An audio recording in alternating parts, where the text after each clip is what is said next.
Gubernur Aceh Nova Irensya menunaikan janjinya memberikan 1 unit ambulan untuk Puskesmas Pembantu Pustu Ketapang Jamat di Kemukiman Jamat, Kecamatan Linge, Kabupaten Aceh Tengah. Ia menyerahkan langsung 1 unit mobil ambulan itu kepada Jamat Linge di Pendopo Bupati Aceh Tengah, Jumat 4 Desember 2020. Sebelumnya pada tahun lalu Gubernur berkunjung ke Kemukiman Jamat, di sana ia bertemu dan mendengarkan langsung keluh kesah masyarakat.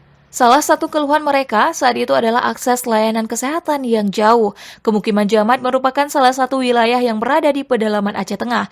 Mobil ambulan yang diberikan Gubernur Aceh itu nantinya akan dioperasikan oleh Puskesmas Pembantu Ketapang Jamat untuk memberikan kemudahan bagi masyarakat dalam mengakses layanan kesehatan.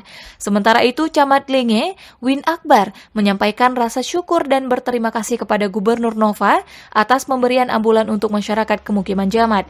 Ia mengatakan keberadaan ambulan tersebut sangat berarti bagi masyarakat karena dapat mempermudah mereka dalam mengakses layanan kesehatan.